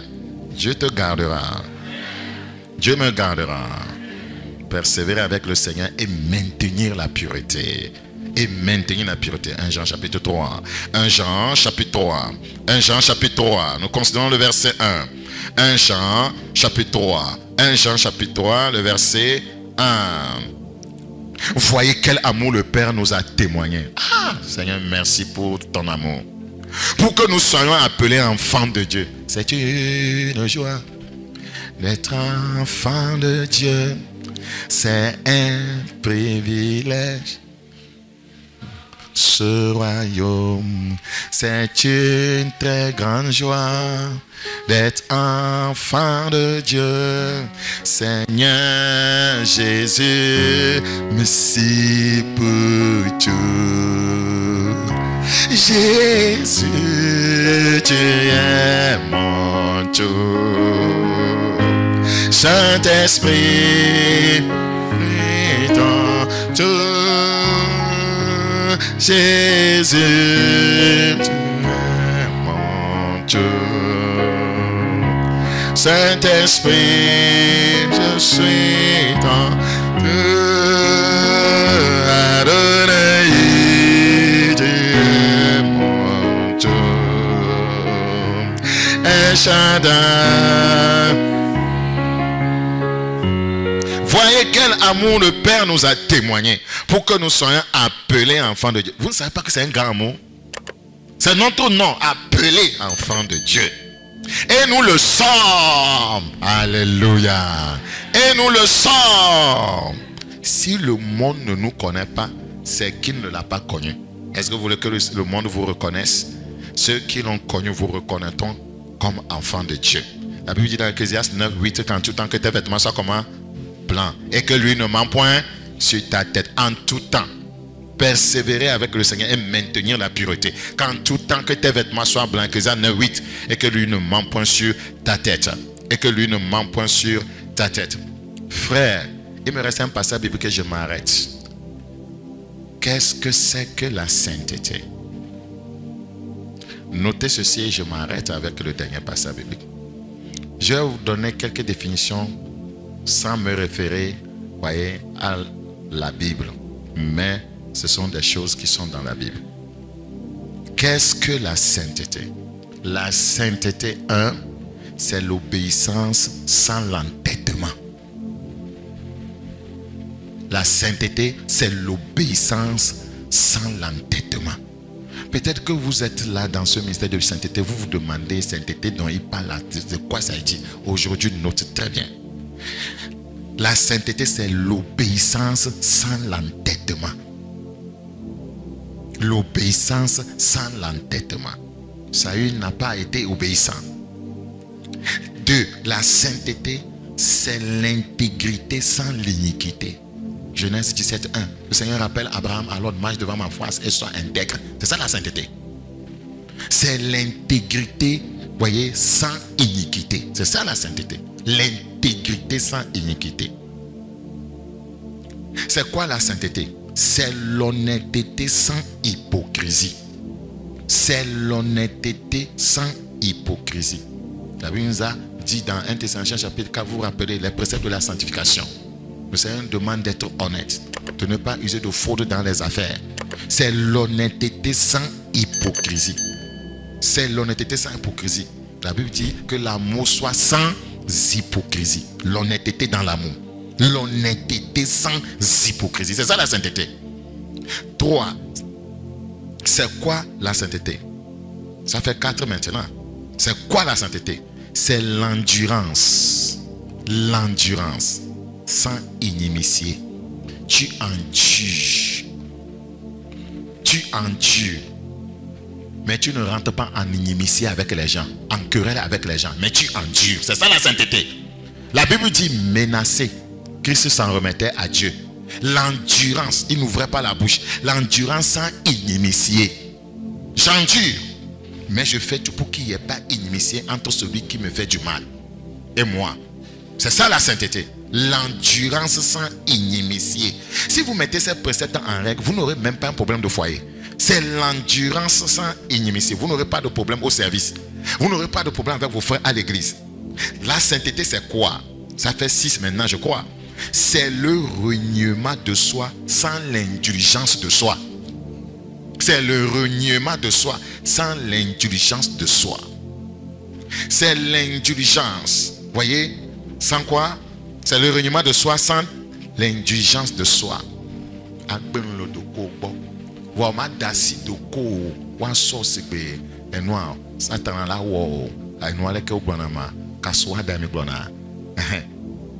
Voyez?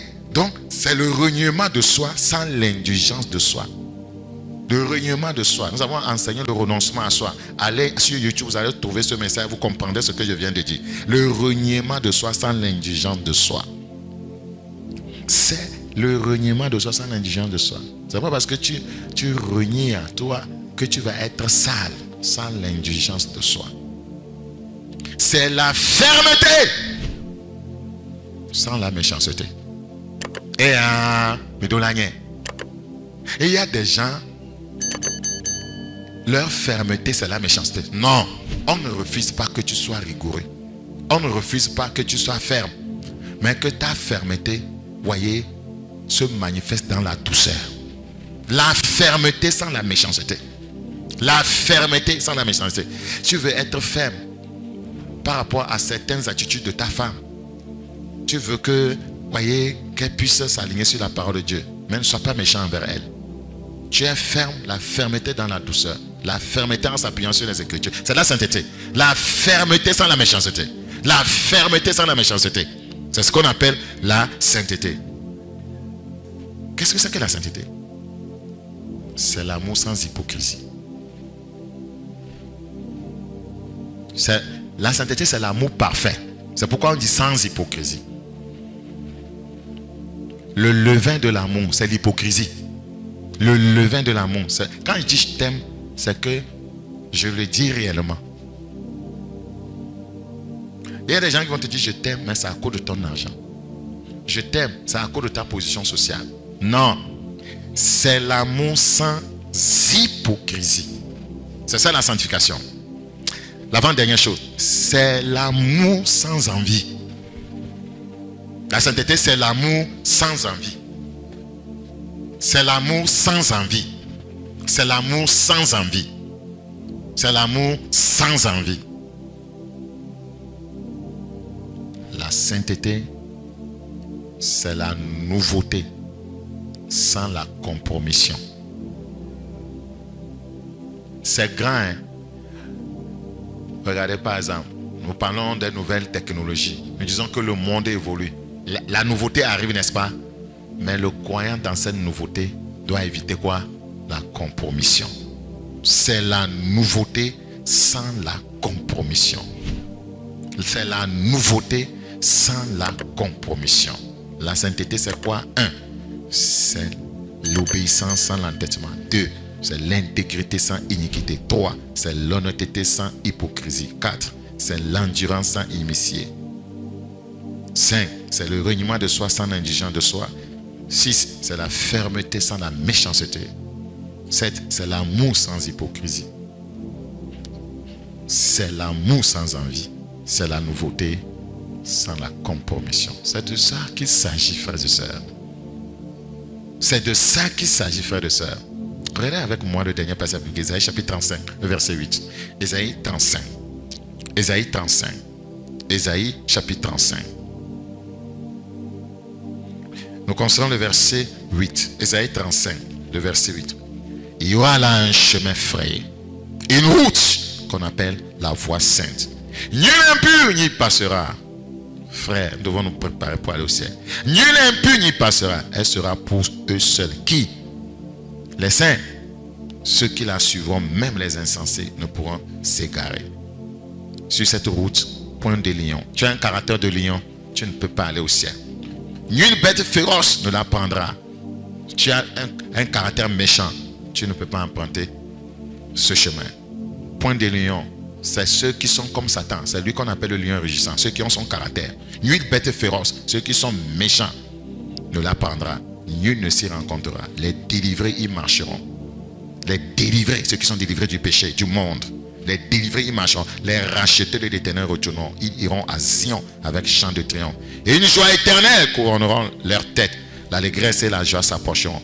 La douleur et les gémissements s'enfuiront. Frères, même si nous souffrons aujourd'hui, un jour, nous ne trouverons plus ces douleurs, ces gémissements. Tiens ferme. Bientôt le maître va revenir. Il dit, je reviendrai. Je voudrais l'attendre.